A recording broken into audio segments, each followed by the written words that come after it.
आंखों से नीर बहाते बहाते राजन देवी के आंसू सूख चुके हैं, लेकिन मन मानने को तैयार नहीं कि उनका लाडला बेटा प्रकाश अब इस दुनिया में नहीं है। यूं तो प्रकाश कुमार को शरीर छोड़े काफी वक्त गुजर चुका है, लेकिन उनकी मां अब भी घर के दरवाजे पर बैठकर जैसे उनके आने का इंतजार करती रहती हैं। लेकिन भाग्य के लिखे को कौन मिटा सकता है? प्रकाश कुमार अब कभी नहीं लौटेंगे। याद आती है बेटे? आती है याद तो, और तुम्हारे सामने रो नहीं सकती हूँ। याद तो बहुत आती है, जब फोटो देख देख कर नहीं याद आ रही हूँ। आज सुबह से रो रही हूँ मैं, आज उसकी सौदा देख देख कर सुबह से रो रही हूँ। उत्तर प्रदेश में आगरा के धनौली में रहने वाली राजन देवी जी की जिंदगी में सब कुछ ठीक चल रहा था। परिवार में खुशियां ही खुशियां थीं। बेटी के बाद दोनों बेटों की भी शादी कर दी थी, लेकिन एक दिन वक्त ने ऐसी करवट ली कि सारी खुशियां एक पल में तार तार हो गईं। सपने टूट गए और उम्मीदें बिखर गईं। अब बस यादें बची हैं। बेटे की बात का है, बेटा तो बहुत अच्छा हो, मेरा बहुत कमेरा बेटा हो, जो सवेरे सब परिवार में बढ़िया हो मेरा बेटा।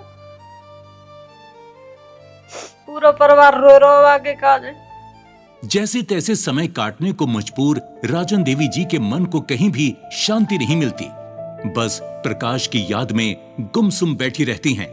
यहां तक कि रसोई घर में भी उनका मन नहीं लगता, जहां वो कभी अपने बेटे की फरमाइश पर विशेष भोजन बनाया करती थी, लेकिन अब खाना बनाने का भी जी नहीं करता। मन की शांति के लिए भगवान की पूजा करती हैं कि शायद वही इस खालीपन को कुछ कम करे। प्रकाश कुमार का छोटा भाई अंकित भी मां के मन को बहलाने की बहुत कोशिश करता है, लेकिन मन है कि मानने को तैयार नहीं। बस प्रकाश की याद में तड़पता रहता है। खूब बढ़िया रहता हूँ, कहता कुछ नहीं हो मुझसे, ना कभी लड़ा ना बिड़ा, कुछ खूब बढ़िया रहता था। इस अनहोनी के बाद घर की पूरी जिम्मेदारी छोटे बेटे अंकित पर आ गई है। वो दिन रात मेहनत कर अपने परिवार को संभालने में लगा है। वक्त के साथ दुखों को पीछे छोड़ जिंदगी में आगे बढ़ने की कोशिश कर रहा है, पर बड़े भाई के जाने की तकलीफ उसे भी बहुत सताती है। जो कि हम दोनों भाइयों के साथ में शादी हुई थी, खूब छोटा सा परिवार, अच्छा खासा परिवार था, खूब अच्छे रह रहे थे हम दोनों भाई। और माँ बाप जो है हमारे, और एक बहन है जो कि बहन की शादी हो चुकी है।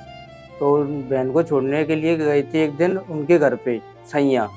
तो सैया से आज पलंग से लौटते समय उनका एक्सीडेंट हो गया, रोड दुर्घटना हुई। तो वो 2-3 दिन क्या है हॉस्पिटल में जीवित रहे, उसके बाद वो एक्सपायर हो गए थे। प्रकाश जी के परिवार पर अचानक आई आपदा की घड़ी में पतंजलि समृद्धि कार्ड ने बड़ी राहत पहुंचाई है। दरअसल प्रकाश जी पतंजलि के प्रोडक्ट्स का नियमित रूप से उपयोग करते थे और उन्होंने पतंजलि का समृद्धि कार्ड भी बनवा रखा था। इससे उन्हें पतंजलि के प्रोडक्ट्स पर छूट तो मिलती ही थी, साथ ही 5 लाख रुपए के बीमे की भी सुविधा थी। यही वजह है कि उनके इस दुनिया में न रहने के बावजूद उनके परिवार को 5 लाख रुपए की आर्थिक सहायता प्राप्त हुई। आज उनके परिजन आर्थिक सहयोग के लिए पूज्य स्वामी रामदेव जी और श्रद्धेय आचार्य बालकृष्ण जी के साथ ही पूरे पतंजलि परिवार का आभार व्यक्त करते हैं। और जो उन्होंने कार्ड ले रखा था पतंजलि से, तो उसकी सहायता से हमें 5 लाख रुपए प्राप्त हुए, जो कि हमारे मतलब काम में आए थोड़े बहुत। और हमारा कर्जा हो गया था हमारे ऊपर, जो दवाई दूरी में हमने खर्च किया था, जो कर्जा लिया था हमने, वो थोड़ा बहुत कर्जा भी चुका है हमारा, उससे हमें बहुत मदद प्राप्त हुई। इसलिए धन्यवाद पतंजलि कार्ड का, जो कार्ड से हमें पैसे प्राप्त हुए। अगर आपने भी अब तक स्वदेशी समृद्धि कार्ड नहीं बनवाया तो आज ही अपने नजदीकी पतंजलि चिकित्सालय, पतंजलि आरोग्य केंद्र अथवा पतंजलि मेगा स्टोर में जाकर अपना स्वदेशी समृद्धि कार्ड बनवाएं और पतंजलि के प्रोडक्ट्स पर 5 से लेकर 10% तक अतिरिक्त छूट पाएं। इसके अलावा 5 लाख रुपए की अनुदान सहयोग राशि दुर्घटना में मृत्यु होने पर परिवार को प्राप्त होगी और दुर्घटना की वजह से अपंगता की स्थिति में 2.5 लाख रुपए की अनुदान सहयोग राशि कार्ड धारक को प्राप्त होगी। स्वदेशी समृद्धि कार्ड, मेरी समृद्धि, सुरक्षित परिवार।